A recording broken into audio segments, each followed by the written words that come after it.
প্রতিবেশীর হকের ব্যাপারে 1 নম্বর হক হলো প্রতিবেশীর সাথে আমি আপনি ভালো ব্যবহার করব, তার সাথে খারাপ ব্যবহার করা যাবে না। প্রতিবেশীর উপকার করব, তার যদি টাকা পয়সার প্রয়োজন লাগে আমি তাকে টাকা পয়সা দিয়ে সাহায্য করব। শুধু তাই নয়, আমার প্রতিবেশী একজনকে আমি বাজারে দেখলাম, আমার প্রতিবেশী সে বৃদ্ধ মানুষ, সে বাজারের ব্যাগটা আলগাইতে পারতেছে না, আমি তাকে এই ব্যাগটা দিয়া বাড়ির মধ্যে আইনা তাকে সহযোগিতা করব। আমার প্রতিবেশী সে অসুস্থ, রিক্সার মধ্যে উঠতে পারতেছে না, আমি তাকে আলগায়া রিক্সার মধ্যে উঠাইয়া দিলাম। এর দ্বারা কি হবে? ওই প্রতিবেশীর অন্তরে আমার জন্য দোয়া আসবে, ঠিক না ঠিক? ওই প্রতিবেশী আমার জন্য দোয়া করবে, আর এই দোয়ার বরকতে আল্লাহ আমাকে অনেক কিছু দান করতে পারে। 2 নম্বর হলো প্রতিবেশীকে কষ্ট দেওয়া যাবে না। রাজি আছেন তো ইনশাআল্লাহ? প্রতিবেশীকে কষ্ট দেওয়া যাবে না। এর অর্থ হলো আপনার বাড়ির মধ্যে এখন বিবাহ লেগেছে, এমন একটা ডেস্কের আনছেন যে ডেস্কের আপনার ছাদের মধ্যে লাগাইয়া দিছেন, নিজে তো গুনাহগার হইলেন, প্রতিবেশীকেও আপনি গুনাহগার বানাইলে। আরে সমাজে এমন আছে না নাই? এর ডেস্কের আওয়াজে প্রতিবেশীর মানুষ নামাজ পড়তে পারে না, প্রতিবেশীর মানুষ আল্লাহকে ডাকতে পারে না, জিকির আজগার করতে পারে না। এমন আওয়াজ, নিজেও পাপ করতেছে, প্রতিবেশীকে এই গুনার মধ্যে শামিল করতেছে। তাহলে প্রতিবেশীকে কষ্ট দেওয়া যাবে না। রাজি আছেন তো ইনশাআল্লাহ? 3 নম্বর হলো প্রতিবেশী যদি কোনো কষ্ট দেয় এই কষ্ট সহ্য করবেন। আবার হুজুরি তাকে দেখো, প্রতিবেশী কষ্ট দিলে সহ্য করতাম, হ্যাঁ বাপনাটাও আমার ফিটটা। আরে এমন আছে না নাই? আমার একটা দিলে আমি আর 2টা তুমি, হ্যাঁ আমি সহ্য করতাম কে রে? আরে ভাই, এটাই হাদিসের শিক্ষা। আল্লাহর নবী বলেন, সিলমান খাতা ওয়াফু আম্মান যালামাক ওয়া আহসিন ইলা মান আসা ইলাইক। যে তোমার সাথে সম্পর্ক ছিন্ন করতে চায় তুমি তার সাথে সম্পর্ক জোড়া লাগাও। যে তোমার সাথে খারাপ ব্যবহার করে তুমি তার প্রতি অনুগ্রহ করো। যে তোমাকে জুলুম করেছে তুমি তাকে ক্ষমা করে দাও। কিতাবের মধ্যে লেখা হয়, ইমাম আবু হানিফা রাহমাতুল্লাহি আলাইহি একজন প্রতিবেশী ছিলেন। এই প্রতিবেশী সবসময় আবু হানিফাকে কষ্ট দিত, রাস্তার মধ্যে কষ্টদায়ক বস্তু রাখতো, আবু হানিফা যেন কষ্ট পায়। আবু হানিফা রাহমাতুল্লাহি আলাইহি ওই ব্যক্তির উপর কোনো ধরনের প্রতিশোধ গ্রহণ করেন না। একদিন দেখে রাস্তার মধ্যে আর কষ্টদায়ক বস্তুটা নাই, আবু হানিফা রাহমাতুল্লাহি আলাইহি লোকদেরকে বলে, আমার ভাইরা রে, যে প্রতিবেশী আমাকে কষ্ট দিত এই প্রতিবেশীর খবর কি আজকে দিয়ে তাকে দেখলাম না। লোকরা ডেকে ডেকে বলে, ও আবু হানিফা, তোমার প্রতিবেশী এমন এক কাজ করেছে যে কাজের জন্য তাকে জেলখানার মধ্যে থানার মধ্যে নেওয়া হয়েছে। তখন আবু হানিফা রাহমাতুল্লাহি আলাইহি থানার মধ্যে গিয়া ওই প্রতিবেশীর জন্য সুপারিশ করলেন। সুবহানাল্লাহ। আবু হানিফা রাহমাতুল্লাহি আলাইহি তো সাধারণ ব্যক্তি ছিলেন না, এত বড় উচ্চ মাপের আলিম ছিলেন, এত বড় বুজুর্গ ছিলেন। উনি থানার মধ্যে গিয়া প্রতিবেশীর ব্যাপারে সুপারিশ করেছে। সুপারিশ কবুল করে ওই প্রতিবেশীকে মুক্তি করে দেওয়া হয়েছে। প্রতিবেশী জানে না কে আমার ব্যাপারে সুপারিশ করলো, কার দ্বারা আমি এরকম ভাবে জেলখানার থেকে মুক্তি পাইলাম।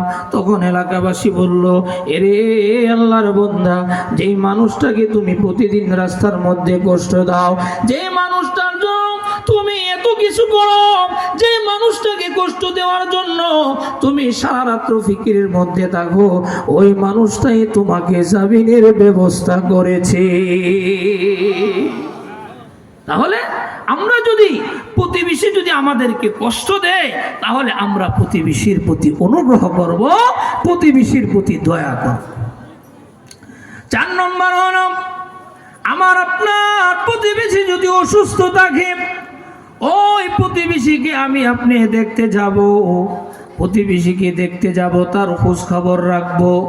প্রতিবেশীর মধ্যে যদি এমন কোনো মানুষ নাই যে মানুষ তাকে হাসপাতালে নিয়ে যাবে, তখন আমি প্রতিবেশী হিসাবে তাকে হাসপাতালে নিয়ে যাব। আল্লাহর নবী বলে, কেউ যদি কোনো ব্যক্তিকে দেখতে যায় অথবা তার কোনো ভাইকে দেখতে যায় তার অসুখ হয়েছে, আসমান থেকে একজন ফেরেশতা ঘোষণা করতে থাকে, এরে আল্লাহর বান্দা, তুমি বড় ভাগ্যবান, তুমি বড় ভাগ্যবান, তোমার পথ চলা কল্যাণকর, তুমি তোমার স্থান জান্নাতের মধ্যে করে নিয়েছো। সুবহানাল্লাহ জোরে কও। তাহলে রোগীকে দেখতে লাভ না খাস্তা? আরে রোগীকে দেখলে লাভ না খাস্তা? আমার আপনার প্রতিবেশী যদি রোগী থাকে, অসুস্থ থাকে, তার খবর আমি আপনি নিব, তার সাথে ভালো ব্যবহার করব, আমি তাকে হাসপাতালে নিয়ে যাব। 5 নম্বর হলো প্রতিবেশীর সাথে হাদিয়া আদান প্রদান করবেন। হাদিয়া বলতে, আজকে আপনি ঘরের মধ্যে একটু ভালো রান্না করলেন, দেন না একটা প্লেট আপনার প্রতিবেশীর কাছে, 2-3টা টোপ দিয়া পাঠাই দেন, ঝোল দিয়া। কারণ আপনি যে মুরগ রান্না করলেন, এই মুরগের গ্রাম কিন্তু প্রতিবেশীর কানে গেছে, ঠিক না বেঠি? নাকে গেছে। আজকে আপনি পাঠাইলেন, আরেকদিন আপনার প্রতিবেশী মুরগ রান্না করে আপনার ঘরে পাঠাইলো, এর দ্বারা দুজনের মধ্যে মিল মোহাব্বত পয়দা হইল, ঠিক না বেঠি? এরপর হলো নিত্য প্রয়োজনীয় জিনিস আদান প্রদান করতে হবে। মনে করেন আপনার প্রতিবেশী রান্না করতেছে, হঠাৎ করে দেখলেন আপনার বিবি দেখছে এখন লবণ নাই, দোকানও অনেক দূরে, তখন আপনার প্রতিবেশীর কাছে গেল লবণের জন্য, সে আপনাকে লবণ দিল। হ্যাঁ, আজকে তার লবণ প্রয়োজন, সে আপনার কাছে গেল, সে যেদিন প্রয়োজন হবে আপনিও দিবেন, ঠিক না বিটি? এরকম ভাবে কোদাল বালতি দেন, যার যাটা প্রয়োজন প্রতিবেশীকে দেন। সে যখন আপনি যখন তার বিপদে হাত বাড়াইবেন, সেও আপনার বিপদে হাত বাড়াইয়া দিবেন। মুহতারাম হাজরিন, তাহলে আল্লাহ তাআলা বলেন জারিল কুরবা জারিল জুনুব, প্রতিবেশী যদি অমুসলিমও হয়, প্রতিবেশী যদি কাফেরও হয়, তাহলে অমুসলিম ব্যক্তিকেও আমার আপনার খোঁজ রাখতে হবে। আমনের প্রতিবেশী আগুনের পূজা করে, অগ্নি পূজক হইল, ওই প্রতিবেশীকে আপনি আমার দেখতে যেতে হবে, তার খোঁজ খবর রাখতে হবে। এটাই ইসলামের শিক্ষা। কিতাবের মধ্যে লেখে হাসান বসরি রহমতুল্লাহ আলাই, কত বড় মাফের আল্লাহর ওলি, কত বড় বুজুর্গ আলেম। এই হাসান বসরি রহমতুল্লাহ আলাই, ওনার এক প্রতিবেশী ছিল অগ্নি পূজক, তার নাম ছিল সামাউন। এই সামাউন একাধারে 80 বছর আগুনের পূজা করছে। নাউজুবিল্লাহ কন্যা। কিতাবের মধ্যে লেখা হয়, এই সামাউন যখন অসুস্থ হয়ে পড়েছে, এরকম ভাবে হাসান বসরি রহমতুল্লাহ আলাই তার বাড়ির মধ্যে গিয়েছে দেখার জন্য। গিয়ে দেখে সামাউনের অবস্থা বেশি খারাপ, মনে হয় আর বাঁচবে না। হাসান বসরি ডেকে ডেকে বলে, এরে সামাউন, এখনো সময় আছে, কালিমা গ্রহণ করে মুসলমান হয়ে যাও। সামাউন বলে, না, আমি কালিমা গ্রহণ করব না। হাসান বসরি বলে, তাহলে পরীক্ষা হয়ে যা, তুমি যে আগুনের পূজা করছো, আগুন তোমাকে কিভাবে রক্ষা করতে পারে। আগুন ধরাইলেন। হাসান বসরি ডেকে ডেকে বলে, ও সামাউন, তোমার আঙ্গুল নাই, আগুনের মধ্যে রাখো। সামাউন বলে, না, আঙ্গুল যদি আমি রেখে তাহলে আগুন আমার আঙ্গুলকে চারখার করে ফেলবে। তখন হাসান বসরি বলে, দেখো, আমি আগুনের ভিতরে আঙ্গুল ঢুকাইলাম। কিতাবের মধ্যে লেখে, হাসান বসরি যখন আঙ্গুলের ভিতরে আঙ্গুল ঢুকাইলেন, ওই আগুন বিন্দু পরিমাণ তাকে জ্বালাই না। হাসান বসরি রহমতুল্লাহ ডেকে ডেকে বলে, ও সামাউন, একাধারে 80 বছর তুমি আগুনের পূজা করেছো। সামাউন রে, তুমি আগুনকে তো ভয় পাও, আমি আগুনকে ভয় পাইলাম না, কারণ তুমি তো আগুনের পূজা করছো, আমি আগুনের পূজা করি না, আমি আগুনের মাবুদের ইবাদত করেছি।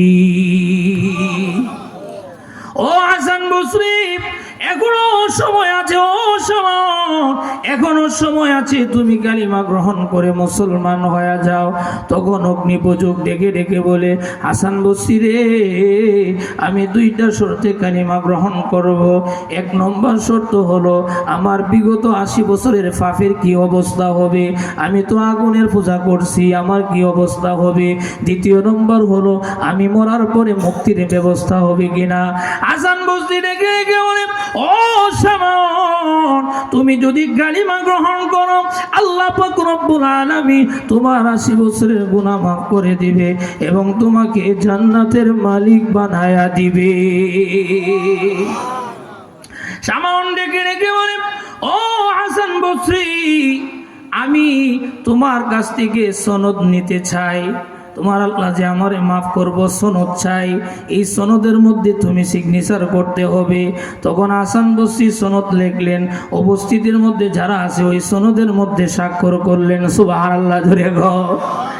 অগ্নিপূজক ডেকে ডেকে বলে, ও হাসান বসরি, শুধু তাই নয়, আমি যখন কালিমা গ্রহণ করব, কালিমা গ্রহণ করার পরে যখন আমি মারা যাব, আমার গোসল দাফন আপনি করাবেন, আমার জানাজার নামাজ আপনি পড়াইবেন, আর এই সনদটা আমার কাফনের ভিতরে আপনি ঢুকায়া দিবে।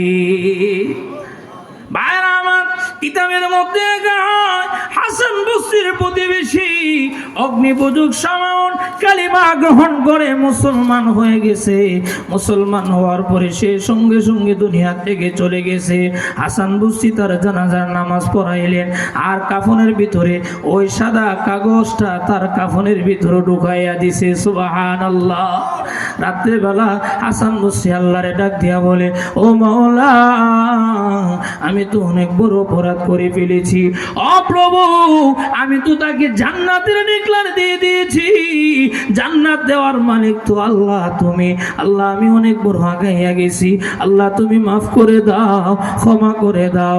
এই কথা বলতে বলতে হাসান বসরি যখন ঘুমিয়ে গেছে, রাতে মনে স্বপ্নে দেখে ওই শামাউন যে নাকি একেবারে 80 বছরের আগুনের পূজা করছে, ওই শামাউন বেহেশতের বাগানে হাঁটতেছে।